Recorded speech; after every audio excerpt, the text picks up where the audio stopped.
Alors, on check si on est online. Just 1 minute. Ok. On est online. Voilà. Donc, bonjour, mesdemoiselles et messieurs, pour notre nouvelle session de Digital Meetup. Je suis très, très, très contente aujourd'hui d'accueillir une très bonne copine du Maroc. Donc, Selma, merci beaucoup de répondre à l'invitation. Donc, je rappelle, c'est quoi l'initiative de Digital Meetup? Donc, Digital Meetup, c'est une initiative qui vise à regrouper les mentors et les mentees de Tech Women Programme, qui est un programme lancé par Department of State, fait pour les femmes en technologie. Donc, le but, c'est d'encourager les femmes algériennes et les femmes maghrébines à se lancer dans le monde du digital. Marhaba bik, Selma. Donc, Selma, Madabik, tu peux te présenter, s'il te plaît, dire un petit peu comment toute ton aventure a commencé, le point de vue départ. Alors, salam alaikum everyone. Merci Iman de m'avoir invité, d'être parmi vous aujourd'hui. Donc, j'ai gardé de beaux souvenirs et très belles choses avec Iman et toute l'équipe algérienne. C'était super magnifique du Tekomen. Donc, je suis Salma Rabi, entrepreneur de Casablanca au Maroc. J'ai lancé mon entreprise en 2017.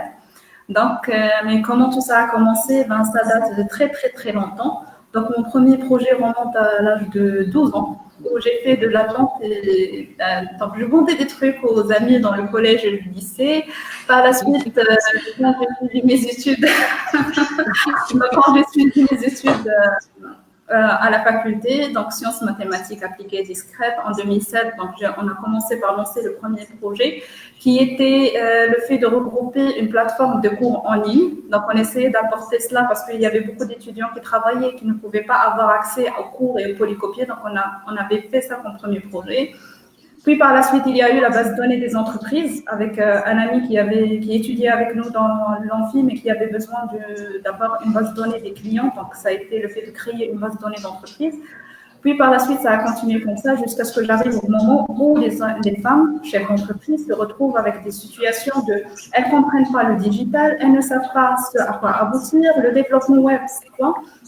Donc, je me suis dit, ben, tiens, je passais mon temps à leur expliquer comment il faut faire et je me suis dit peut-être que ce serait une très bonne chose de me lancer dans ce projet-là et d'intégrer tout ce qui est innovation tech et IT et de permettre à cela empowering women. Ça veut dire le fait que les hommes entre eux, s'ils ont un bon réseau, ils ont de belles choses, ils peuvent faire beaucoup de choses. Mais les femmes entre nous, on a tendance à ne pas trop nous lancer dans la tech et il y a très peu de femmes qui sont dans la tech. Donc c'est comme ça que ça avait, on va dire que Business Innovation, elle avait débuté en 2017. Donc tu as l'entrepreneuriat dans le sang. Oui, donc depuis que j'étais petite, moi je voulais avoir mon entreprise. Donc, qu'est-ce que tu voulais? La question qui me posait tous la famille, c'est qu'est-ce que tu veux devenir par la suite seulement? Directrice d'une école ou d'une entreprise ou d'une clinique ou quelque chose. Donc, c'était déjà d'avance. Il n'y avait pas un autre chemin. Oui. J'aimerais bien avoir ton expérience, Selma, en tant que femme entrepreneur, surtout femme entrepreneur et surtout femme entrepreneur dans le digital. Est-ce que, Selma, tu sens que au Maroc, donc j'aimerais bien voir l'état des lieux du Maroc, tu sens une certaine différence as a woman et surtout dans le domaine digital, est-ce qu'il y a des bâtons dans les roues? Est-ce que c'est difficile de décrocher des projets ou bien c'est-à-dire de se rapprocher de clients, etc. Donc, j'aimerais bien connaître l'état des lieux au Maroc. Alors, pour l'état des lieux au Maroc, du côté du digital, et là, bien sûr, le digital, c'est un monde très, très vaste. Est-ce qu'on va parler de la transformation digitale? Est-ce qu'on va parler du marketing digital? C'est vraiment quelque chose de très varié. Donc, on va dire qu'au Maroc, on a un petit plus du côté, si on parle du monde du digital et non pas de l'industrie ou autre, c'est le fait que quand on est expert, c'est bon. Ça veut dire le fait que les statistiques, les rapports, les références qu'on a avec nos clients, ils sont suffisants pour t'apporter n'importe quel marché. Donc, pour ma part, par exemple, moi, j'ai plusieurs réseaux. J'appartiens à plusieurs networks et en même temps, j'ai créé pas mal de networks. Par exemple, donc, si on peut dire, c'est vraiment l'intelligence de la personne et comment elle aborde le marché, que ce soit marocain ou international. Donc, je vais dire que le fait que d'avoir Ftor des entrepreneurs, Code Night, Espace Éduc et le fait d'appartenir à une fédération internationale ou bien le fait d'être dans le Women Advanced Network ou bien SM, tout ça, ça permet quand même d'avoir un réseau très large qui nous permet d'avoir, comment dire, des gens qui nous connaissent et qui connaissent notre travail et qui peuvent nous pousser et dire voilà, cette personne, j'ai travaillé avec elle, donc ça va marcher. Ce que j'essaie de dire, c'est qu'au Maroc, on a toujours le téléphone arabe. Bouche à oreille, comment ça marche, comment ça s'est passé. La plupart de mes clients, je ne prospecte pas, c'est un autre client qui m'envoie le client. Donc, c'est comme ça que ça se passe. Donc, à l'instant où on a un très bon résultat, donc du coup, ça marche. Mais est-ce que la situation est vraiment très différente? Quelquefois, on va dire que pour certaines choses, les hommes sont quand même soudés entre eux et tout ça. Mais est-ce que ça veut dire que ça bloque le fait d'avancer? Non. Tu me connais très très bien, donc moi toujours je dis let's go for it, and never give up. Donc ça veut dire que j'en doute pas, Selma, j'en doute pas. Donc dans le digital, là, tu soulignes. Oui, allez-y. Donc là, dans le digital, je vais dire qu'on n'a pas les mêmes blocages que dans d'autres métiers qui sont à 100% des métiers. Donc, par exemple, le marketing digital, c'est quand même quelque chose où c'est quelqu'un derrière un PC, le community management et tout ça. On a tendance à dire qu'il y a des hommes qui travaillent sur ça, mais on va dire que les gens ils pensent que la femme, elle a plus son rôle dans tout ce qui est social. Mais quand on parle de transformation digitale, et là, c'est quelque chose de bien plus grandiose. Ça veut dire si on prend une entreprise et qu'on essaie de la numériser en entier, tu te retrouves avec des personnes qui sont d'un certain âge et des hommes qui n'acceptent pas qu'une petite fille apprenne leur métier ou bien leur annonce comment il faut le faire. Là, bien sûr, il faut avoir la theory of change, le management du changement. Ça veut dire là, tu passes plus faire du coaching et de l'accompagnement que juste le côté technique et tout ça. Ça veut dire que on va dire, ça dépend de quel domaine on va prendre le digital. Dans le développement web, développement mobile, le fait de création d'un site web, les gens, ils ont tendance à avoir la cote. Mais il suffit qu'un client te donne tes 10 minutes pour que tu lui prouves que tu peux être aussi bien et tu comprends mieux la stratégie web que certains développeurs qui ne sont que dans le technique. Donc, nous, en interne, équipe, on est toujours dans cette pensée-là. Bravo, vous êtes bien dans le technique, mais vous devez quand même parler avec votre client, savoir la stratégie de quoi il a besoin parce qu'au final, il doit avoir du chiffre d'affaires qui augmente. Si le chiffre d'affaires n'augmente pas, ça ne sert à rien d'être digitalisé. Donc, on est vraiment bon. Je ne sais pas si ça répond un peu à ta question, mais… ça répond et je soulève un point, le networking et حاجة اللي دايما نوصي عليها les nouveaux entrepreneurs ou bien les étudiants ou bien d'où l'importance du networking. Là, tu as dit que la majorité de tes clients tu les décroches via ton network, ton réseau. Même chose pour moi. C'est très rare d'aller décrocher un marché comme ça sans connaître sans connaître la personne en face. Donc je vous dis mesdames et messieurs, c'est très important de développer son réseau. Selma, je reviens un peu à la transformation digitale au Maroc. Moi, j'aimerais bien savoir état des lieux transformation digitale au Maroc. Aujourd'hui, est-ce que les entreprises, et je parle pas des multinationales et je parle pas de grandes entreprises, grandes industrielles, je parle des PME, des petites et moyennes entreprises. Est-ce qu'aujourd'hui, ils sont conscients de l'importance de la transformation digitale, surtout avant, moi j'aimerais bien savoir, avant le Covid et après le Covid. Donc, bien sûr, avant le Covid, il y avait beaucoup de personnes qui ne trouvaient pas intérêt à pouvoir avoir cette charge où tu leur demandes de pouvoir avoir un site web en ligne, le fait d'avoir un logiciel qui fait leur compta, qui fait la facturation et tout ce qui va avec. Mais là, j'aimerais bien souligner que le Royaume du Maroc et en même temps les administrations et les ministères, ils ont quand même joué un rôle dans certains secteurs pour qu'ils soient digitalisés. Par exemple, les factures, maintenant, ils passent tous par un système. Donc, ce qui veut dire qu'on est tous obligés d'avoir une facture qui est électronique. Format électronique, ça veut dire imprimé, que ce qui est écrit. Ça a été fait depuis presque un an. Donc, en même temps, on a le ministère de la Justice qui s'est digitalisé à 100%. Du coup, une entreprise qui a besoin Je ne sais pas comment vous l'appelez vous en Algérie, mais nous, c'est le J7, le bulletin officiel de l'entreprise qui te donne les informations générales. On peut le demander en ligne. Tout ce qui concerne, par exemple, le casier judiciaire de la personne, c'est demandé maintenant en ligne. Ça veut dire que quand on veut recruter quelqu'un, c'est plus facile que de l'envoyer jusqu'à Mehkama pour qu'il ramène les papiers, tout ça. Donc, il y a quand même une certaine prise de conscience de la part du gouvernement et de l'État, on va dire, pour qu'il y ait une certaine procédure de digitalisation.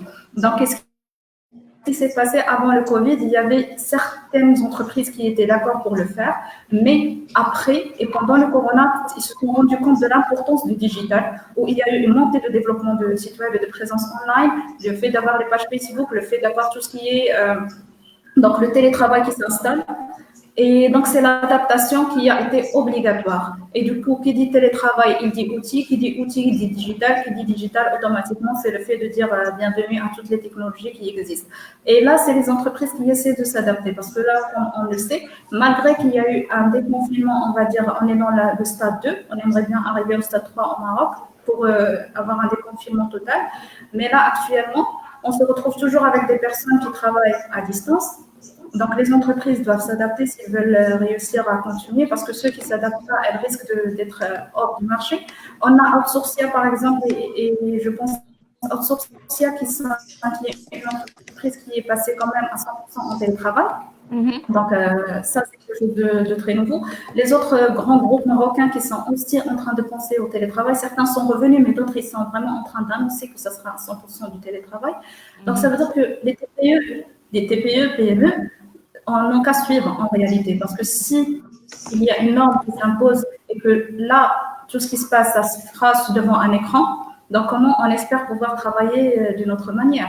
Si le grand groupe, il n'y a plus personne dans leur bureau, comment les petites entreprises pourront travailler? Tout simplement, ils devront voilà, et continuer. Mais on voit bien qu'il y a eu, par exemple, les shops les e-commerce qui ont beaucoup augmenté, les ventes online, la prise de rendez-vous online. Donc, ça veut dire on va dire qu'ils ont pris conscience de l'importance du fait d'avoir quelque chose, un outil qui les aide. Et comme on a bien pu remarquer, il y avait aussi les gens de la formation qui se sont passés au blended learning ou bien au e-learning. Il y a eu une panoplie de webinaires, les conférences maintenant c'est online. Tout est en ligne en fait. Il y a des événements qui se sont passés également. Donc, il y a des événements qui étaient programmés pour que ce soit, par exemple, je me rappelle qu'ils avaient parlé du fait d'avoir le SIAM, le Salon international de l'agriculture au Maroc, qui a été censé être fait en ligne, alors que c'était une semaine qui se passe en CNES et qui ramène à chaque fois un pays. C'est un des plus grands événements internationaux au Maroc. Donc, ça veut dire que là, si la TPE PME ne pense pas au digital, c'est comme si elle se met elle-même une limite, comment dire, une limite de temps. Et là, il faut saluer également le fait que l'État il a mis en place l'agence du digital. Donc, c'est un regroupement d'experts qui travaillent sur le fait comment digitaliser, quelles sont les bonnes solutions à apporter. Dans ce contexte-là, ils ont donné des labels de start-up qui leur permettent également de faire les ventes online et que là, à la place d'avoir juste 10 000 dirhams de cotation, ils peuvent aller à 50 000 ou bien plus selon leurs besoins. Donc, ça veut dire qu'il y a des efforts qui sont donnés pour pouvoir récompenser tous ceux qui veulent se lancer dans ce monde-là et pouvoir réussir. Voilà. Sorry. Alors. Désolé.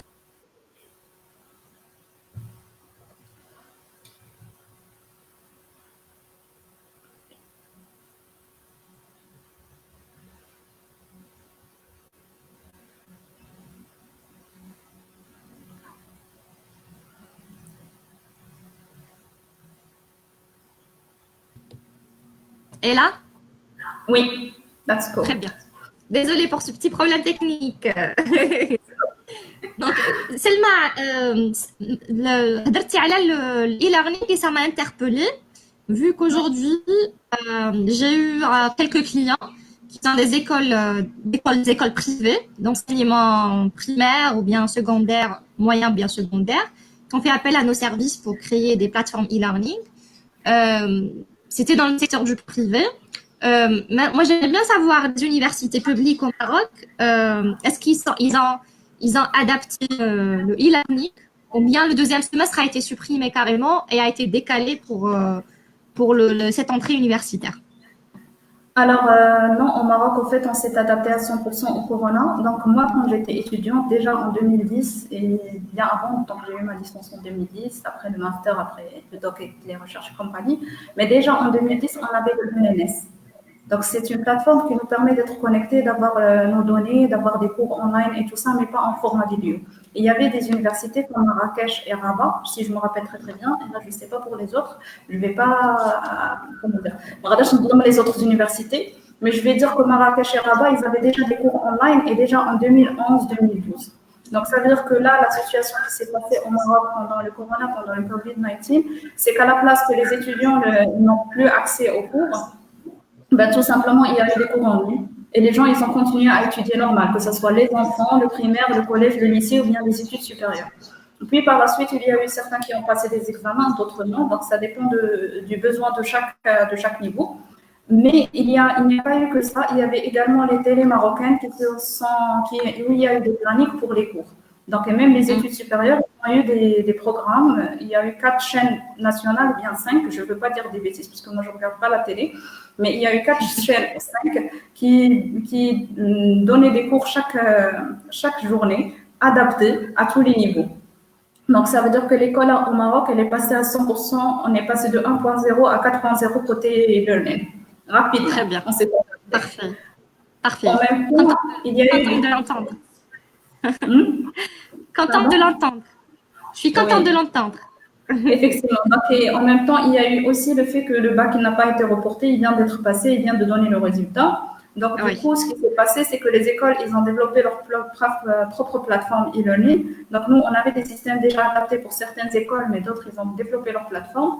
Et il y a eu, bien sûr, des professeurs qui se sont adaptés eux-mêmes pour donner leurs propres cours. Donc, ils faisaient des lives, ils utilisaient tous les réseaux sociaux, tous les moyens qu'ils avaient entre les mains. Et en même temps, il y a eu des... on va dire jama'at hadariya, donc Oui, les communes et tout ça qui ont quand même investi de l'argent pour pouvoir offrir aux habitants de ces communes les tablettes et tout ce qui va avec pour qu'ils puissent, pour que pour que leurs enfants ils puissent étudier. Donc il y a eu certaines communes qui ont investi. Ils aient l'accès aux plateformes. Oui, effectivement. Donc ça veut dire que on va dire qu'au Maroc, le e-learning est quelque chose qui est en plein essor et que c'est quelque chose que je pense que la plupart vont adapter par la suite parce que les enfants, ils ont bien, on va dire que la plupart, ils ont bien vécu la chose. Et en plus, les résultats du bac cette année sont quand même très encourageants dans le contexte où il y a eu quand même 71,61% de personnes qui ont réussi, qui est la première fois depuis longtemps qu'on a ce taux-là, avec un meilleur note de 19,47. Donc, ça veut dire que le e-learning, il marche. Ils ont bien eu le temps de réviser. Hein. Oui, effectivement. Chez eux. Voilà. Alors, merci. Selma, j'aimerais bien une question qui me tracasse. Oui. Le Maroc, par le tourisme, c'est un pays voisin qui a une activité principale, le tourisme. J'aimerais bien savoir, est-ce que le tourisme chez vous, il est digitalisé? Aujourd'hui, comment les entreprises dans le tourisme, dans l'hôtellerie, la restauration, bien dans les complexes touristiques, est-ce qu'ils utilisent aujourd'hui le digital dans la promotion de leurs services? Comment ça se passe? Alors oui, le digital, oui, le tourisme. Donc je vais dire le oui. Donc le tourisme est un des points forts sur lequel travaille notre pays depuis un certain temps. Donc c'est quelque chose à laquelle on tient. Donc ils ont fait beaucoup de démarches pour pouvoir aider les établissements.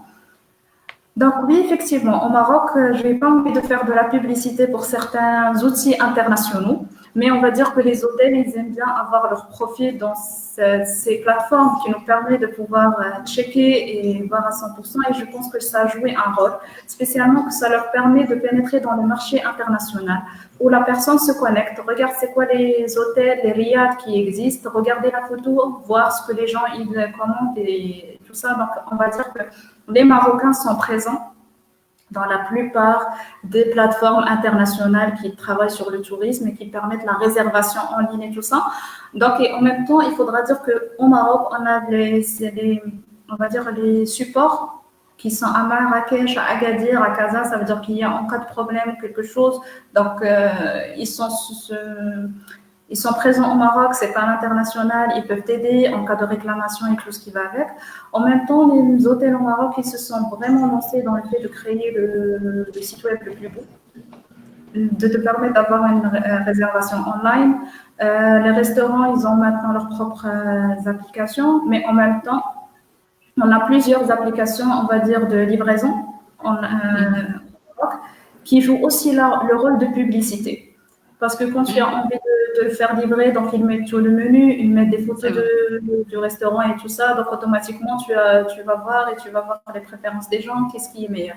Donc on va dire le côté digital, il est vraiment très présent au Maroc, du côté restauration, est très présent dans l'hôtellerie, est très présent dans le tourisme, où les agences de voyage et tout ce qui va avec nous présentent leur excursion et te donnent envie d'y aller et d'avoir une certaine aventure digitale. Je me rappelle très très bien qu'autrefois, dans les années 2010, 2011, 2012, il y avait même des applications qui te permettent de faire des tours digitaux au Maroc et d'avoir de tourisme digital ou bien carrément de te donner le meilleur itinéraire en avance avant même que tu débarques. Donc, on va dire qu'ils travaillent très très bien sur ce côté-là et qu'ils aiment bien le fait de faire connaître la culture marocaine et ce qui va avec. Ça veut dire la gastronomie marocaine.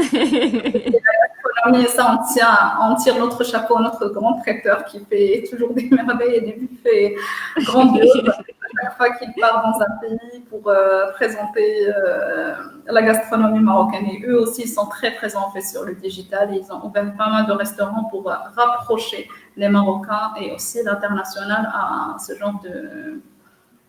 Notre gastronomie qui, au fait, est la même comme vous, donc on mange de la même manière et on apprécie tous les mêmes choses, les mêmes mets, les mêmes ingrédients. Exactement.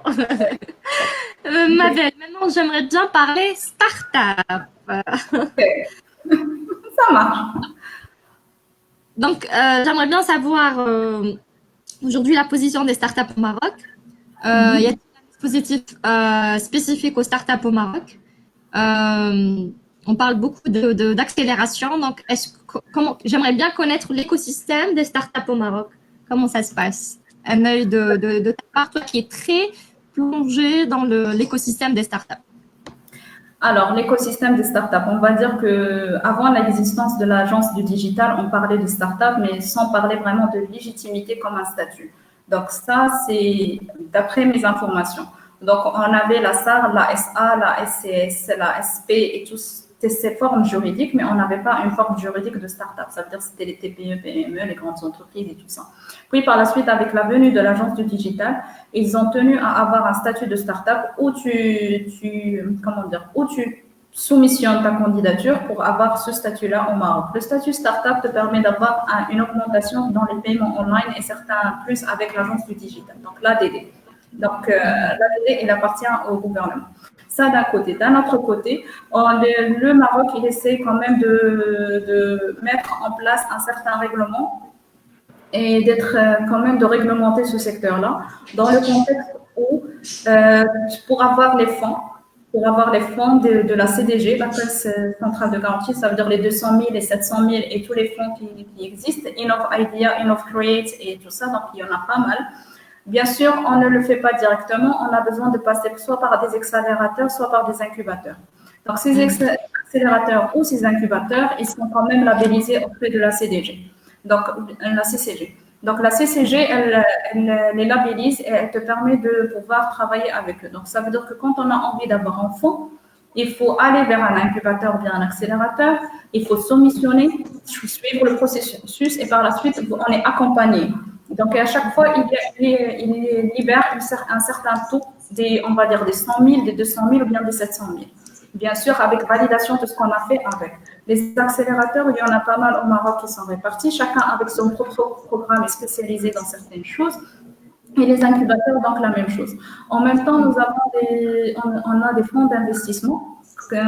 Et ça commence, je pense, 2000 dirhams et plus.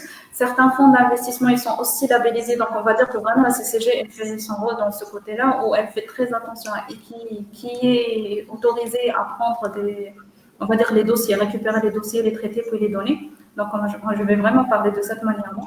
Et aussi, donc, le fonds, par exemple, il y a des fonds qui choisissent, une fois ils ont investi dans un certain secteur, ils ferment ce secteur. C'est-à-dire, s'ils ont investi dans l'éducation, ils n'avancent pas.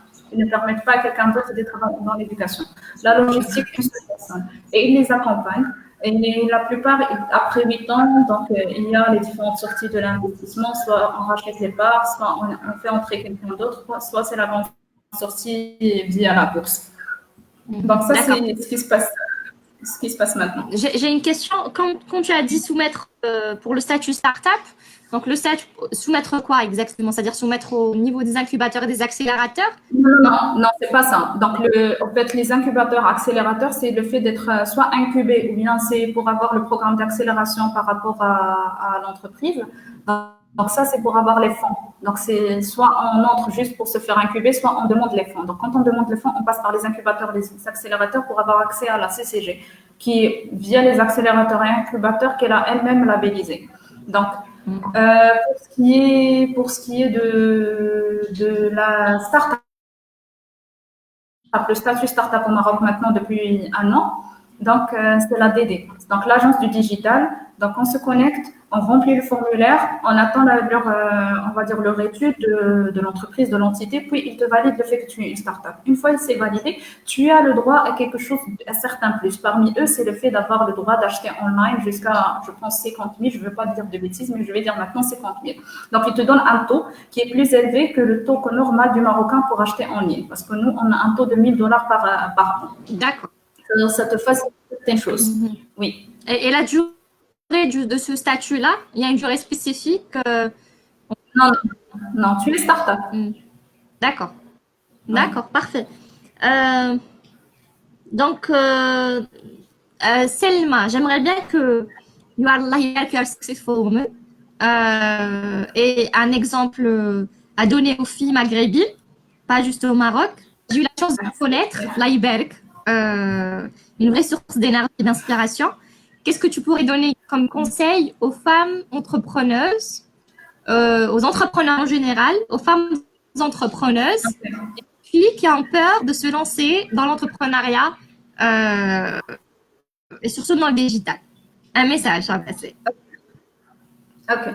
Donc là, j'aimerais juste, première des choses, dire, c'est qu'au Maroc, on n'est que 10% de femmes chefs d'entreprise dans tous les secteurs confondus. Ça veut dire ça, c'est de l'officiel, c'est 10%. À Chafumia. 10%. Oui. Ah, ouais. C'est peu. Ouais. C'est peu, c'est vraiment très peu.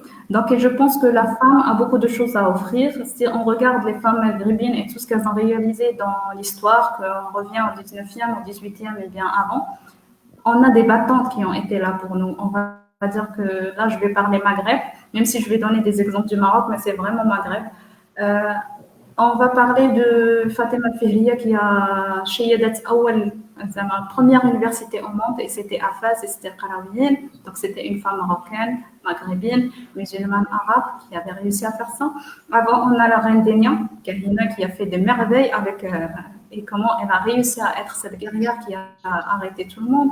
On va dire Seyid Al-Fola qui a été la reine des pirates pour les Français et les Portugais et les Espagnols. Mais nous, pour nous, c'est la dame libre qui a réussi à mener la guerre pour défendre le Maroc et le Maghreb et pour faire venir l'Andalous et tout ça. Donc, quand vous voyez tout ça, ce sont des femmes qui ont réussi dans des temps où il n'y avait pas encore le digital ni rien du tout. La communication, elle n'était pas facile. Elles ont réussi, elles nous ont marqué, elles nous ont permis d'être les battantes qu'on est aujourd'hui. Donc, pourquoi aujourd'hui? Après tout ce qu'on a pu réaliser, on a tout obtenu des diplômes, on a tout étudié 3 mois et demi, bien 6 mois pour pouvoir réussir quelque chose. Quand on arrive à notre rêve d'entreprise, bien, quand on arrive à notre envie de créer quelque chose, on se dit « Ah, halte, je ne peux pas le faire ». Mais c'est vous qui avez décroché le bac, c'est vous qui avez décroché les diplômes, c'est vous qui avez réussi tout ça.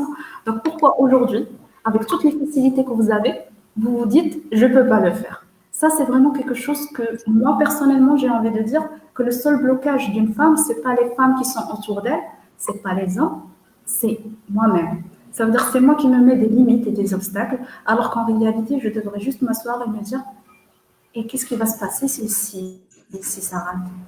C'est juste le fait que j'ai fait une... En fait, pour moi, ce n'est pas un échec, c'est une expérience. Comme étant une chercheuse en mathématiques en algèbre, chaque pas que je rate quelque chose, c'est une nouvelle expérience, c'est un chemin qu'il ne faut pas suivre, qu'on peut publier pour dire aux autres, ne suivez pas ce chemin. Donc, quand on est dans le digital, c'est vraiment très facile de pouvoir commencer parce qu'on n'a pas besoin, en fait, d'avoir un bureau, on a besoin d'un bon PC, de bons partenaires, d'une bonne connexion et d'un bon téléphone et d'une manière de parler très très bien. Ça veut dire là, le copywriting, il entre vraiment en jeu. Donc, une fois on a envie de se lancer dans ça, ce n'est vraiment pas la peine de réfléchir à deux fois. Et là, j'ai envie vraiment de parler de cette vieille américaine, une vieille dame américaine qui, à l'âge de 70 ans, je pense, j'aimerais pas dire de catastrophe, mais je pense à 70 ans, elle se retrouve divorcée sans rien. Elle a donné toute sa vie à son mari, à ses enfants. Donc, vous savez, la blonde qui est housewife, real housewife américaine, qui avait donné toute sa vie à son homme, et à 70 ans, il choisit une petite jeune, il ne veut plus être avec la dame. Et là, elle s'assoit avec elle-même et elle se dit, mais attendez, moi, qu'est-ce que je sais faire? Je ne sais rien faire. J'ai passé mon temps à m'occuper des enfants et du mari. Et là, elle s'est rendue compte qu'au fait, elle est très, très bonne dans un truc, c'est le fait de connaître les produits de marque et les produits qui ne sont pas de marque. Ça, elle excelle. Donc, pendant toute sa vie, elle n'a fait que ça. Donc, qu'est-ce qu'elle décide de faire? Ben, à son âge, elle a décidé de créer elle-même une page web pour pouvoir vendre des produits de marque deuxième main. Donc, elle a commencé 5 ans plus tard. Elle est devenue la première dans le monde entier dans la vente des produits deuxième main de marque. On lui envoie des produits de Dubaï, de partout dans le monde pour qu'elle vérifie est-ce que c'est authentique ou pas et pour qu'il soit posé dans sa plateforme. Donc, j'ai oublié le nom de la plateforme, mais elle existe. Après 5 ans, elle est devenue super millionnaire. Donc, imaginez, qu'est-ce qu'elle dit? Juste commencer, même si c'est pas correct, même si c'est pas beau, même si ça vous plaît pas, mais juste commencer et après continuer. Mais si on attend jusqu'à ce que ça soit parfait avant de le lancer, le marché ne nous attend pas. Et il y a quelqu'un d'autre qui aura, on va dire, plus de cran que nous et qui va se lancer. C'est pas grave de commencer la première fois. Même le cofondateur de LinkedIn, il te dit, si tu lances ton projet après et que tu n'as pas honte de ton projet, ben tout simplement, tu t'es lancé trop tard. Donc ça, gardez-le en esprit. Ça veut dire qu'à chaque fois qu'on a envie de se lancer, il ne faut pas que ça soit parfait. Il faut entrer dans le marché, savoir de quoi ils attendent. On a tous fait des pivots. On a tous fait pas juste un pivot, mais du 360 dans nos projets. Mais c'est parce qu'il faut répondre à ce que le marché a besoin. Et si on est une femme, on est capable, il n'y a pas de différence. Les hommes aussi, ils ont leur peur et tout ça. Mais eux, ils se disent la différence entre un homme et une femme, c'est quoi? Quand il y a un job qu'on leur offre, ben, l'homme, il a tendance à dire ben, je connais 30% des compétences, je peux y aller, c'est bon, je vais obtenir le job. La femme, même si c'est 70% des compétences, elle ne va pas choisir ce job parce qu'il lui manque les 30% et qu'elle se dit oui, mais il faudra que je travaille plus, il faut que je sois du 100%.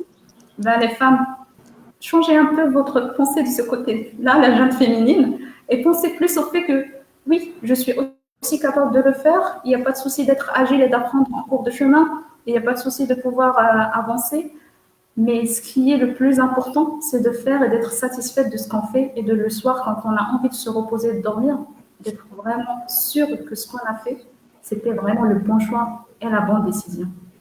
Et ça, vous l'aurez quand vous l'aurez vraiment commencé vos projets, parce que n'oubliez jamais que le prophète sallallahu alayhi wa sallam, il nous a dit al-tijara ou laysa al-ijara. Et là, le tijara, c'est le commerce, le business et tout ça. Et l'ijara, c'est vraiment le salariat. Donc, osez, sortez, faites-le, faites ces erreurs, il n'y a pas de souci. Il n'y aura personne qui va vous réprimander par la suite. Mais juste soyez vous et soyez capable de digital. Vraiment, c'est magnifique et et tout va être digitalisé. Tout, il y aura de l'industrie 4.0. Donc, ne cherchez plus. Comme je le dis, Anne le connaît aussi, c'est ask for it, look for it, go for it. Et bien sûr, j'ai ajouté à la Silicon Valley, c'est très bien l'histoire, and never give up. Ne lâchez jamais prise, quoi qu'il arrive. Voilà, c'est ce que j'avais à dire. Merci beaucoup. Merci beaucoup pour ces mots très inspirants. Merci beaucoup pour cette motivation et cette énergie positive, Selma. Merci beaucoup, Iman. Ça fait plaisir de t'avoir accueilli dans ma deuxième session de Digital Meetup. Et j'espère qu'on pourra en faire d'autres, Inch'Allah. Et voilà, donc avec ça, on arrive à la fin de notre session. Donc, merci beaucoup de nous avoir suivis. N'hésitez pas encore à poser vos questions. Selma, je suis sûre qu'elle pourra répondre en commentaire. Elle est très généreuse. Bien sûr. Avec grand plaisir. À très bientôt avec de nouvelles surprises, une nouvelle guest, cette fois-ci de la Silicon Valley. Restez branchés pour connaître Shkoulia. Allez, مع السلامة. Au revoir.